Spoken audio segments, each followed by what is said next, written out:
When Harry Met Sally, a photography podcast, would like to acknowledge the Wurundjeri people of the Kulin Nation, the traditional owners of the lands and waters in which we are recording this podcast on today. As people who work with artists seeking meaning and knowledge through storytelling, we recognise the first peoples of this nation have been doing so for over 60,000 years. We pay our respects to elders past, present and emerging across Australia. Always was, always will be Aboriginal land.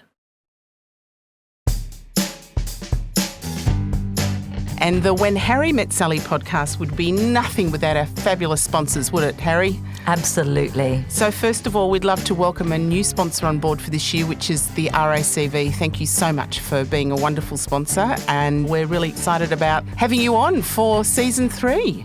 And we'd like to welcome back and thank Nikon Australia, who are always a part of supporting the creative industries in Australia. Ted's Cameras, thank you so much for joining us again. And A&L Artistic Framers, who are just fabulous people to work with. And last but not least, Coll Arts. Thank you for the pod suites. This is our third year in here. We have added ferns and all sorts of wonderful things into the pod suite room this year. And it's without you, we wouldn't have a podcast really, would we? We certainly wouldn't, and we hope you enjoy the episode. Thanks, guys. Bye.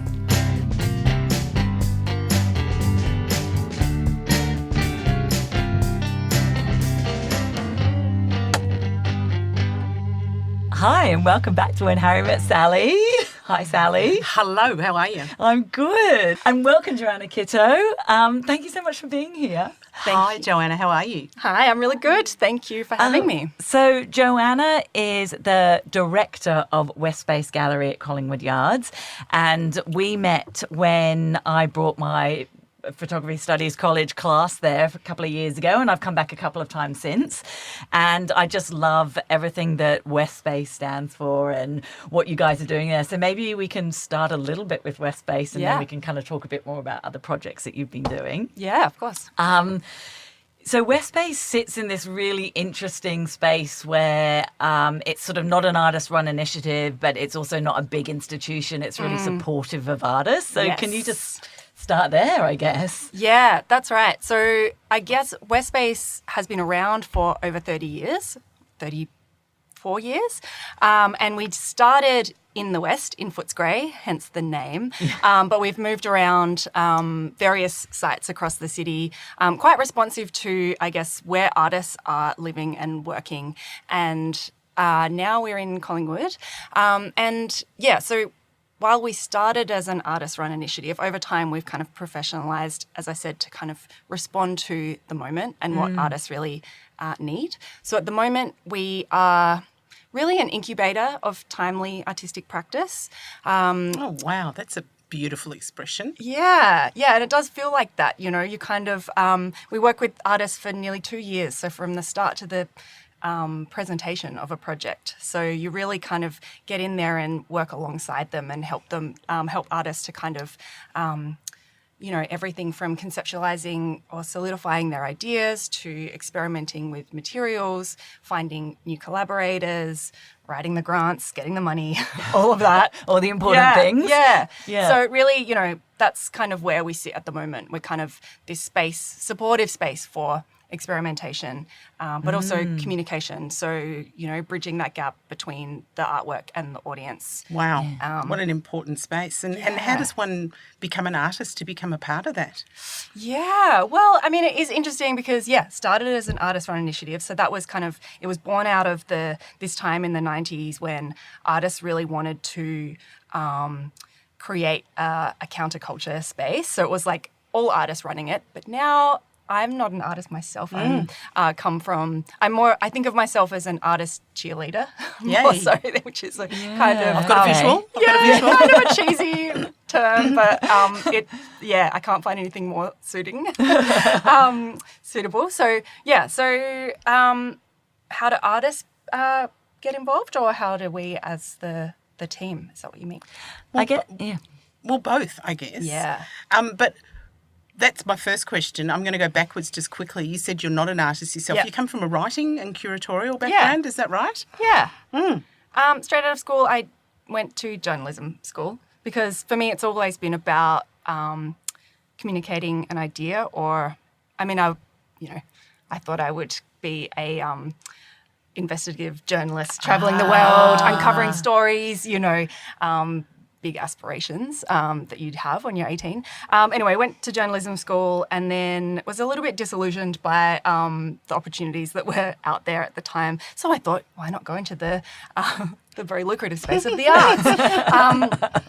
So did you always have a passion for art? Yeah. Like, did you love, even through the journalism, you had a passion for art as well? Yeah, I grew up with an art teacher as a father, and he's also an artist, and so I kind of would go to openings and just kind of see it was always very joyful and lively, and they were talking about big ideas, they were talking about politics, even if the work wasn't political itself. I was just kind of surrounded by that and saw how seriously they took it, but also how playful and joyful their kind of lives seemed to be. I love so that. I was like really into that. Yeah, it was a natural progression, but you fought it, but then you ended up there. I fought it for a little while because I was like, no, I'm going to be a serious journalist. And then I went and lived in New York for about a year, and all of my friends there were artists, and we were just in this like little bubble of making work and sitting in this studio, and that's when it really, sitting in the studio, having conversations, making work, that's when it really kind of dawned on me that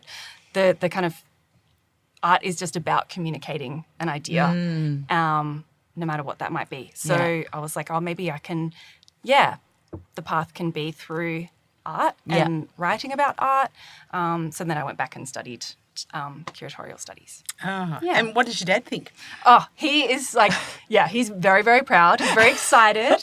He will often talk to me, like he'll say, I think the works that we present at Westbase are a bit too experimental for him to like fully, he's like, this is a bit beyond me. But he's really game. Yeah, some of the more conceptual works, but he's really up for it, He comes in and I can see that he takes it seriously. Even if he's not quite sure what he's encountering, I can really see that he has that open mind to, meet the artists in that moment and step into the work as he has on many occasions. Oh, that's so exciting. Yeah, I love it's really that beautiful. for him and for you. That's such a beautiful thing. And I just have to say, this is completely off topic. If all else fails, you could become a toothpaste model. Look at your teeth. Okay, I've completely thrown you. That's what I do. But I have a chip on one tooth from a karaoke incident. So I'm I'm a little triggered by We've the all got one microphone of in the front of me here. We've all got one of them, Dale, so just stay away from this. It's padded. Sorry. We'll get back to... So when you were in New York, you said like you were making work. So were you creating work then, or were you writing about work? Was your work journalistic in writing then, or were you actually making kind of artwork as well? Yeah, a little bit of both. I definitely wouldn't call myself an artist because now I work with such wonderful artists, and what I was doing was more about just, it is a creative practice what I do, but I was experimenting with materials and things like that. But I would write on my friends' works of art, and that's when I really found that kind of spark in being able to, communicate what they were talking about. Yeah. And were you able to make a living out of that, or was that just a passion thing and then you really worked as a door bitch in a nightclub or something? I was working 2 jobs. I was waitressing and I worked in a chocolate shop, which was very quaint. Amazing. And actually the studio was out the back of that chocolate shop. So everyone that worked there wasn't creative of some capacity. And so we would go and hang out at the back. There was like a tattoo artist out there, a painter. And then just pig out on chocolate. And then, we would eat the chocolate. We would cook big dinners, big lunches, and oh my God, and it sit sounds around. like a TV show. Oh my God, it's I ridiculous. know. Yeah, 22, and I was so, this like little baby that was From like Adelaide, so of all idealistic. places. And I was like, this is nice. I want to be like, I want to do this. Can this be my life? Oh, that's And so it was. cool. Wow, amazing. Yeah. And so you were there for a year. Yeah. And then you came back to Adelaide? Yeah, I came back to Adelaide because I wanted to study, and that was just easiest in Adelaide. And I did, museology course and What course? kind of museology. So the Go history. and talk to me about that. Of It's muesli, the history of muesli. it's talking about the museums, the history and the kind of context of like how we got here. It's a very colonial course, through the lens of capture. This very colonial way of looking at museums, how we capture things, put them on display, categorise them. I remember... Museologic. Yeah, now you've got me just thinking muesli. Museology. Now, Museology. I believe that's correct, but now you've thrown me. But yeah. I'm writing that down. Yeah, I love yeah, that word. yeah. So that's Museology. amazing. And was that? Did you How say that was a interesting. year course? That was 2 years. 2 So years. grad dip and then a master's. Yeah. Fascinating. Yeah. Yeah. So from that, you could have gone into all sorts of different areas, like Yeah. into museums and Yeah. Yeah, They're yeah. really training people up to work with collections rather than living artists, you know. So, yeah, I guess it had much more of a historical angle to it, which, of course, informs what we do in contemporary arts. But I found it a little, I don't know, it felt a little bit removed from the reasons that I wanted to get into the arts, which is to really work with artists who are making work now. Yeah. Now, like what's important now. Yes. And also, as I said, that very like Not dead colonial way people. of like categorizing everything, and everything has like, there was like one answer, like one path for each kind of type of work and the way that we talked about it. And I wanted to, Break that. shake that up a little bit. Yeah. Not just me, there are a few of my people that I studied with that we would have big conversations about that in the tutes. And that was really Inspiring, wouldn't yeah, it? yeah. I bet the lecturers loved it too. Yeah, and yeah, it was interesting. The lecturers, there were, you know, some that were academics and came from that kind of, you know, historical Traditional lens. kind Yeah, of, traditional kind of way of looking at it. And then there was actually one amazing tutor that I had, Fulvia Mantelli, shout out. She was working at the EAF, the Australian Experimental Art Foundation, very important institution in Adelaide. And we would go and listen to the lectures, and then we would get back into the tute, and she'd be like, right, what did you think about that? Let's unpack it. Yeah. And would just really break it down and be like, what do you think that means for artists working now? And that just kind of lit a fire in me. I love that. I love that when we talk a lot about mentors and mentorships and internships and things, but to have somebody who you've shouted out to, whose name I'm never going to remember, Fusarelli. Fulvia Mantelli. I think I just recited a pasta then, didn't I? But Yes, she would have heard it before. my apologies. Yeah. She's still working in the arts. But how Wonderful person. fantastic! Yeah. Like that somebody at uni had such an impact on Yeah. you. Yeah. And does she know what you're up to now? And Yeah, we stayed friends, and in That's fact, wonderful. we became colleagues not long after. I love that. Yeah, we worked together at the Samstag Museum of Art, which is where I got my first kind of full-time job. And so I just was like pinching myself that I was working alongside this person who was my hero at the time, who's now a dear friend of mine. Which is, how wonderful. Which is cool. Yeah. Okay. That's Amazing. That's a great story.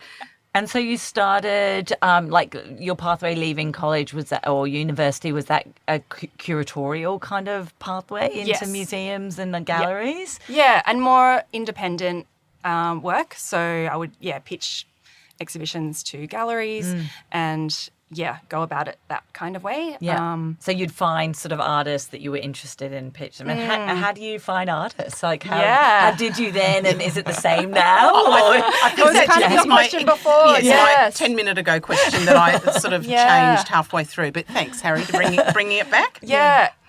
We get asked this a lot, and it's kind of, I find it sometimes hard to answer because that's so much of what the job is. Yeah. Is going out there and seeing shows, talking to people, doing studio visits, just seeing who's out there making work. When I was in Adelaide, it was very much, I was focused on who was making work in Adelaide that wasn't getting the opportunities, who wasn't getting picked up by the bigger institutions, and wanting to contextualise them and support them to take the next step in their career. And then, I guess now it is very similar. You know, our team is often out there, you know, seeing grad shows, seeing what the students are making, kind of pulling together what those links might be out there in the sector.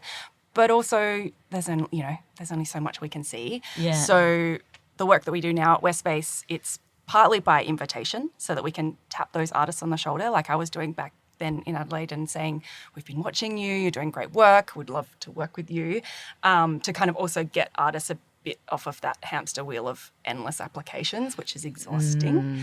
But also then that's coupled with still the open call, so that we can allow space for artists to introduce themselves to us, because we can't find everyone, and actually it should be open access, you know. And how's this funded? Yeah, Westspace.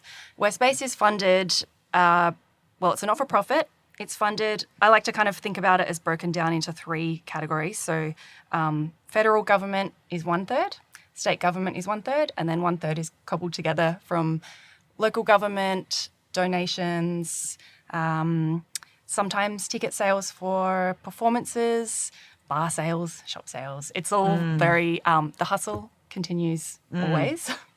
And so with the artist, it's anything, is it? It's not just photography or not just painting or sculpture or theatre or comedians or it's like... Multidisciplinary. Wow, that's the word I was trying to get out. Couldn't get there. But yeah, because for us it's more concept or idea first rather than material first. And I think that's largely what's happening across the arts in general. Obviously, art schools still have that kind of delineation, but artists themselves are often practicing across multiple mediums to, figure out what that kind of spark is to present their research or their idea or their exploration. So for us, I guess we're really looking for maybe a project that other like galleries wouldn't. Yeah, well, podcast. There's audio works. But I think for us it's about creating a space that maybe the larger institutions wouldn't say yes to and the smaller artist-run initiatives maybe can't support yet. So it's that kind of, So when you're talking about larger institutions, can you give an example of that for our listeners? So, I mean, the National Gallery of Victoria, they commission local work, but often that's because they're looking at all the smaller galleries to see what's kind of happening and if that artist is ready, right? And then... But you get them before they're ready. Yeah, I think that's kind of our role is to... get them ready almost. Get them ready. Yeah. It's just... It's fantastic on every level, isn't it? Yeah, it is. It is. And introduce them to people. I mean, artists are ready inherently in what they're doing in their work, but it's kind of how do they then work with an institution that can be really mystifying. Yeah. And it's the kind of like the business side of art and how to organise it all and how to get ready like you in said, that the kind of more grants and admin things. way. Yeah, the grants. That's right. The endless grants. I mean, that's it. What I just described before was how we're funded, the gallery, but each project we then help artists get additional funding because, So do they have to pay to be a part of West Space? No, we pay them and kind of nationally like a NAVA rate, so an artist fee. And then there's other things that we'll connect them with a writer. We'll pay the writer to publish an essay or some kind of text online. We'll pay them additional fees for public programs, so discussions, performances, those kinds of things. But to make the work itself, that's when grants come in. Yeah. And can we talk a little bit about photography? Yes. Do you get a lot of photographers coming through? Yeah, absolutely. Definitely. I mean, photography's got such an important history that still connects so deeply to the kind of work that we're doing. I think it's often artists that are using photography but also experimenting with how they might want to present that kind of work in the space and how audiences might engage with it as well. A most recent exhibition that we showed, Ruharu Jana Janan, which means, it translates, that's in Arabic and Farsi, and it translates to soul of my soul. And say it again. Ruharu Jana Janan. And my colleague Tamina Maskanya will cringe when she hears that pronunciation, but I've been trying my best. Beautiful. Thank you. I've been trying my best. And we wanted to have it in language as well for that education. So for people like me that don't speak those languages to test that. But yes, so there's an artist in that exhibition which actually just closed at West Space, Eamon Kake. Yeah. And you probably know Eamon's work. Yeah, I know Eamon. I've worked with Eamon. I know him quite well. Yeah, and a beautiful photographer, beautiful artist. But for this project, he really wanted to test how he's working with the camera. And so he filmed himself dancing in an abaya. He was dancing in this way that was borrowed from belly dancing, which is something that he would practice growing up and as a way of expressing his queer body, his queer identity. But he got to a certain age and, his family was like, this isn't something that young boys do. So it's quite a radical rejection of that in this beautiful film of him dancing. But then, have you seen it? Yeah. So and then it was like projected onto these beautiful fabrics that That's right. were kind of hanging from the ceiling. So while he was kind of doing the body dancing, this fabric was sort of swaying, but it's sort of moving image photography, lens based, but in just like you were saying, presented in a really unique way. Exactly. And that was your role to help him create that sort of project? Westspace's role. So the curator of the exhibition, Tamina Maskinya, that was through long conversations with her actually that kind of developed, that it wouldn't just be a projection on the wall, it would be filtered through these beautiful light pieces of fabric, 4 of them. So in fact, you stand on one side and you're kind of looking up at him, but then you stand on the other side and he's kind of behind you. Yeah, well, no, it's like still in front, but it's almost like ghost-like. And I kept standing there and thinking that I would just look around the corner and see him standing in the gallery. It was quite, ghost-like and beautiful in that way, that he's kind of, the sense of his body was in the space. This kind of lenticular effect. So to answer your question, yes, we show photography, but it's like, again, but it's, this way of experimenting, and we create a space for that, for artists to try something that they might never have tried before. Yeah, amazing. I just think, like, from just listening to you talk, it almost feels like everything that you've said about your own kind of feelings about art and being an artist cheerleader, like you seem to have found the perfect role of Westspace, because Westspace as an organisation is sort of cheering artists and trying to support them. It's so rare to find galleries that are actually have funds to pay the artist to exhibit. Is the person that started it still involved with it? No. So it was started by Brett Jones and Sarah Stubbs, and they ran it for 10 years along with other artist friends, and they actually put money into it back then. That was like a real labour of love. But they stepped away about 10 years later. And no, I know that Sarah is in Tassie and is an academic. But no, since then, so now we're all paid staff members. So it's kind of gone through this big transition. Right. It's had many different team members over that time. And what we love to do when we're talking to people with the Harry and Sally podcast is to sort of talk about what do you enjoy doing outside of the scope of your work. But before we came on air, it was like your life is your art and your work is your job. And is that right? Yes, it's very hard sometimes to see where the line, between myself working in the arts and then myself just as a person is. But I also, there's a certain joy in that too, right? Like it's everything. And because you love it. Yeah, I love it. And like art is a reflection of the times and the world that we're in. And all my friends are artists and you kind of just, it's a very embodied practice. It's so hard as a creative to separate yourself from your work. And I find that, like, I've really tried over the last, like, I found myself always saying, I've got to work.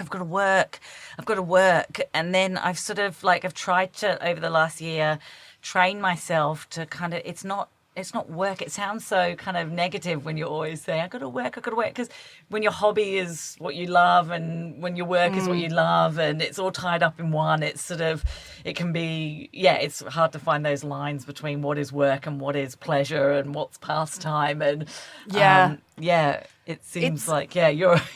it's dangerous though, because it feels like such a kind of, capitalist way of looking at how we exist in the world. And when I think about, just my work leads into everything, I try and just, find the moments of joy in that too. And it's not necessarily about always achieving, always output. Yeah. It's just an embodied way of, a kind of critical lens on the world as well. But, I think something that we really try and do at Westspace is, maybe looking at our website and our programs might be hard to see because our output is really huge, but we try and do less better. Kate Larson said during the pandemic that less is necessary for the arts, and we really try and practice that so that we're not so stretched all the time. It's hard. It's hard because there's so many brilliant artists out there. How many at any given time do you have involved in projects? Is there a limit? Well, we have 5 major projects each year that we present in the gallery. And with each of those artists, we're working with them for about a year to 2 years. So that's constant conversations with them.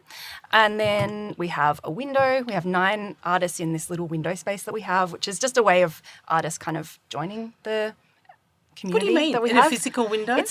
Well, it was a window. Yes, it's this little box of a exhibition space. So it's quite fun. Artists can use it to experiment with scale. We've got artists from Yarra Youth Studios in there at the moment. They've got 3 videos and kind of an explosion of imagery and toys, and it's like they've created this little wonderland in there. It's quite beautiful. And then we have a studio, so we're always mentoring artists in the studio. Yeah, it's a lot, but Sounds so much fun. And do you have a resident stills photographer that shoots everything that's going on, or do you do that yourself? Or Yeah, we do. We work with the wonderful Janelle Lowe, does all of our documentation. She's really fantastic at capturing the space, getting the lighting right, getting the lighting true to reality. Mm-hmm. It's such a skill to photograph exhibitions. It is. I've tried to photograph art before, and it's really hard. Yes, because you've got to photograph it in a way that represents how the artist exactly sees it, and it's really tricky. Yeah, especially when there's moving image that you can't pause. Very, very fun. Very fun for Janelle. So is she in-house? Is she full-time there? Or No, she's a contractor. So she just comes in each exhibition that we do. But then we have Machiko Abe, who comes in, and her specialty is people. Mm-hmm. So she captures performances or people engaging with the artwork. Mm-hmm. And there's a whole lot of other photographers that we engage with. But yeah, that's important to us too, to support the community of photographers in a different way. So not just those presenting artwork on the wall, but how that captures what goes on. Yeah. And looking at your CV that we have here with our fantastic research that we do, there is so much that you do. You're also the Deputy Chair of the Contemporary Arts Organisation of Australia, a national network of independent organisations advocating for the small to medium visual arts sector.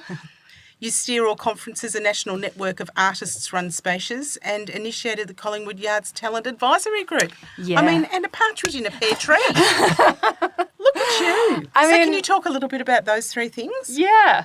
Advocacy and being connected across the arts is really important to me. Nothing we do is in a vacuum. So, being connected and understanding what the challenges are for each other and the opportunities are for each other. It's not all just venting, although that happens. But the first 2 you mentioned, Westbase kind of sits in this funny spot in the art sector. So the first 2 you mentioned, so one is a network, 15 organisations across Australia that are categorised as small to medium. It doesn't really have a very sexy title, but it's like small to medium, non-collecting.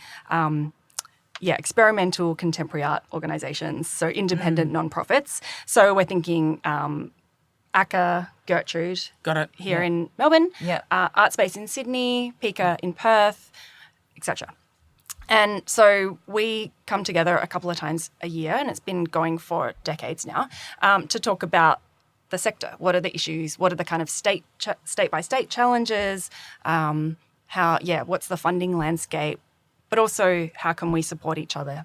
None of us have an HR department, right? So we're like, how do we just talk to each other about what's going on? And then also there's that view to government too. So we're pushing to be part of, we speak to the Arts Minister when he's putting together the new cultural policy, which he's currently working on. Amazing. Hopefully. Yeah. So it's... Are you listening? Yeah. Hi, Mr. Burke. So it's about sharing... sharing also our programs. So often we will partner with each other, in this funding landscape. Partnerships are so important. So that the shows can travel amongst you. We might co-commission or we might, a particular exhibition might go to another. So then that way we're kind of all looking out nationally. And how's Victoria sitting currently at the moment? Well. It's tough. Would it be the toughest?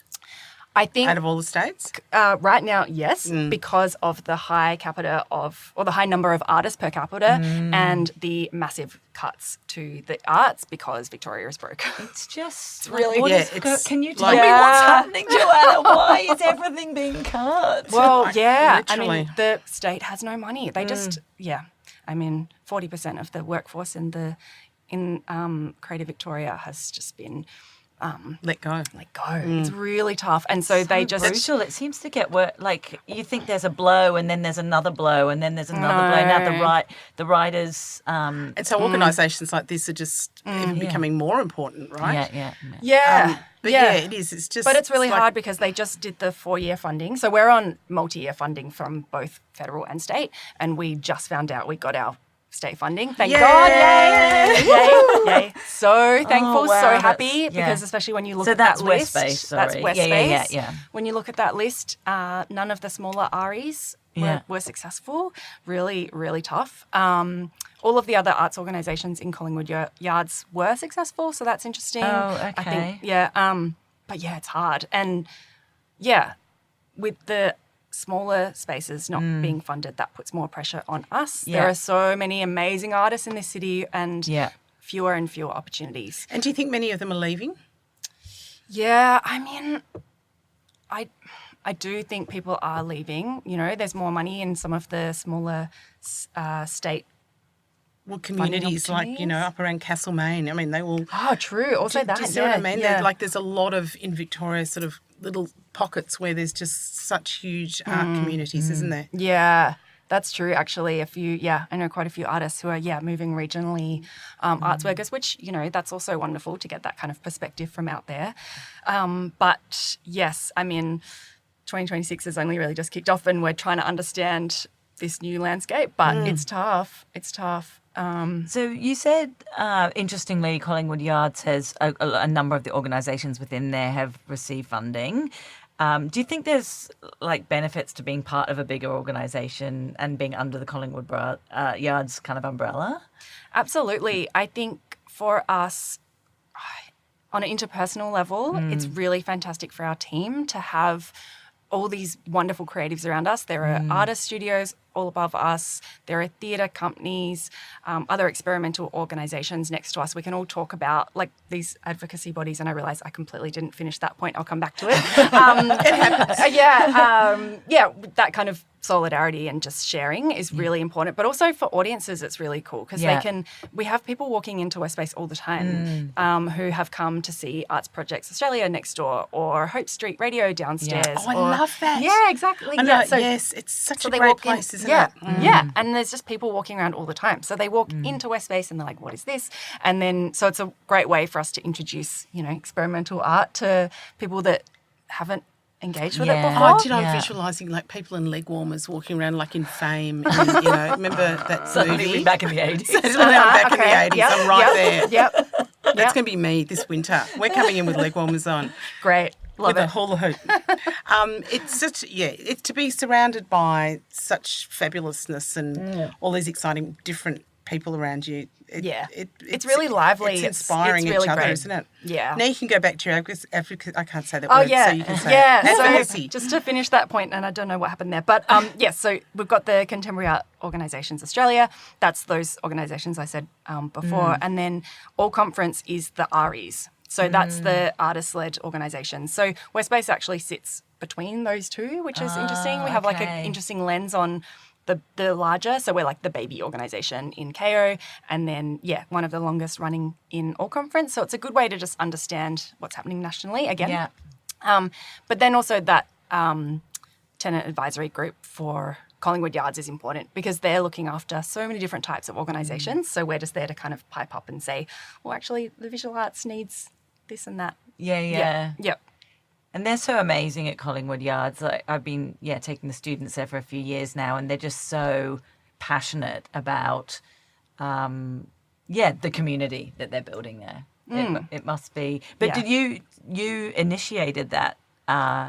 With independent artists such as Eugenia Lim and Emily Floyd. We initiated that just as a way to speak to the board there at Collingwood Yards, but also just to kind of, it's almost like unionising, rallying the other tenants just to kind of have a way to talk about our collective needs. And again, share what we're doing so that we can all collaborate. It's really interesting to see that cross-pollination between different types of organisations. We've worked with the Social Studio, with Hope Street.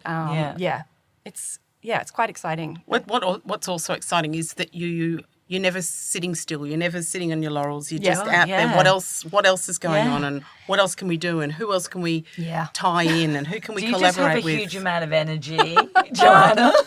I'm a big advocate for staying in bed one day a week. Sundays I don't move, don't speak. I mean, I feel like I'll never be bored again working in a small organisation like Westbase. There is always something to do. Well, we talked about that in other episodes too, about the smaller organisations. You know, you wear many hats, don't you? And you jump in and you do this, whereas larger organisations, you sort of, you know. Siloed, I think, is the word that we've used before. But it's, I like kind of, bouncing and around. you're either one of those people or you're not, right? Yeah, totally. Well, this is like the perfect job for you, isn't it? It really is. I love it. And I have worked in larger institutions, which are fantastic for what they are able to do. Let's say, you know, budgets, very long lead times, big international artists, so exciting.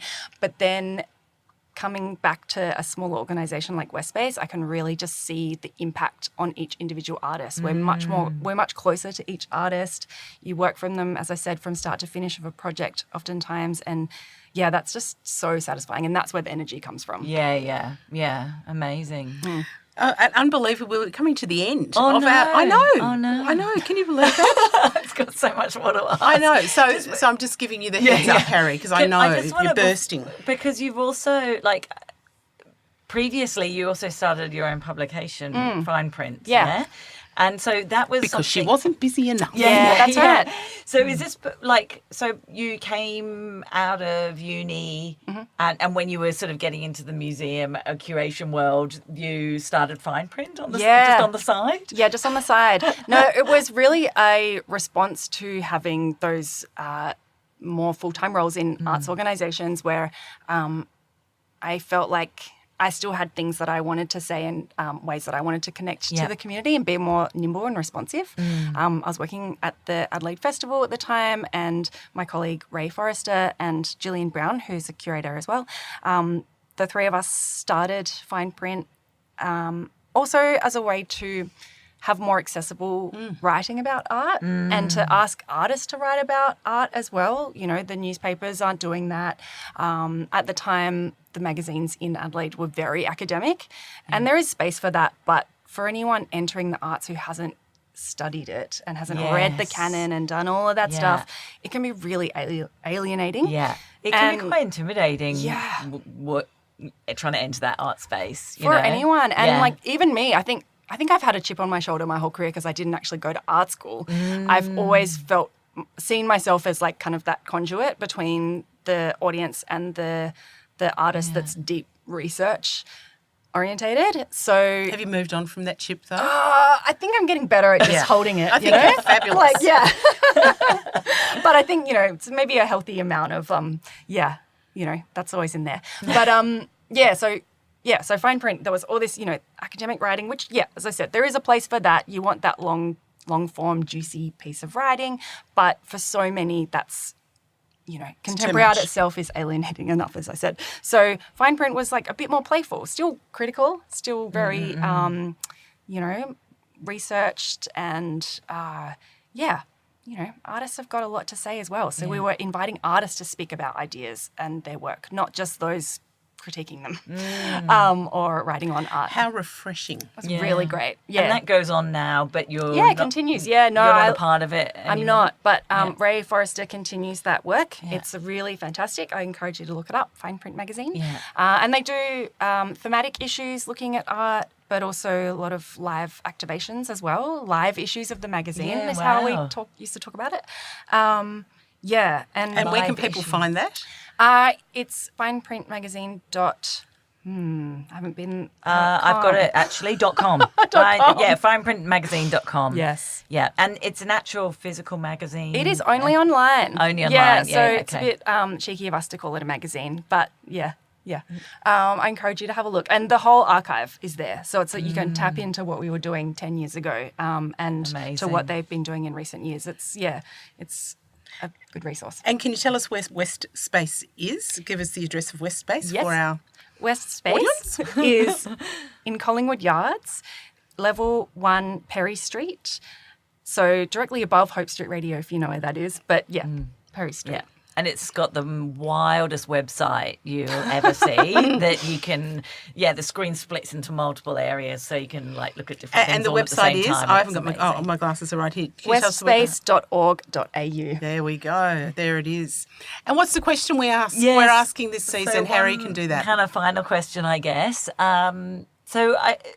Fundamentally, we're asking people what they look for in photographers, but I guess it could be kind of spread to artists in general. But if you were to give a piece of advice to any of our photographer community listening who are like wanting to get into the art space, who are really like wanting to step in, what would you say is the kind of, the most important thing you're looking for in an artist photographer? You can give us 3. Yes. I think curiosity is the most important thing. Curiosity and authenticity, really important. I mean, photography has this long lineage of truth-telling, being able to show us an aspect of the world that is so kind of connected to each person's viewpoint and experience. And, in this ever-polarising world, we really need that now more than ever to be able to access another way of looking at the world, another experience, another, feelings, future, a way to look at the future together. I think that it can really breed empathy, and we need it now more than ever. Yeah.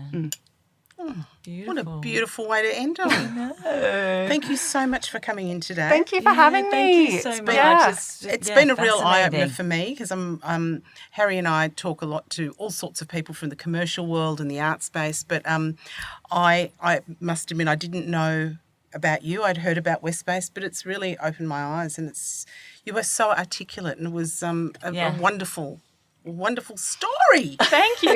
Well, I look forward to seeing you at West Space soon. Yeah, we're there. Thanks so much. Thank you so much for coming in. Thank you, Joanna. Appreciate it. Harry, thanks for another fabulous episode and for bringing this wonderful person in to speak to us. And we'll see you next time. See you next time. Bye. Bye. We just want to thank all our fabulous crew that are working with us on Season 3 of When Harry Met Sally. Shaquille Raymond, back for Season 3. Couldn't do this without you. God love him. I'm glad he keeps coming back. Ezra Williams, who's just started with us this year, who is working with us on filming, videoing, social media and all other things fabulous. And a huge thank you to Ash Wilson, who will be working alongside Ezra, editing all of the videos for YouTube. Thanks, Ash. And Martin Stevens, Sally's wonderful husband, and also music extraordinaire, who's done our intros and outros for 3 seasons now. Thank you so much, Martin. Yay, Martin. And for those of you that are watching on YouTube, Ash Peters, we'd like to say thank you for supplying the artwork to put in the pod suite. It's made a huge difference. Thanks, guys. Thanks so much for listening. See you next week. Bye.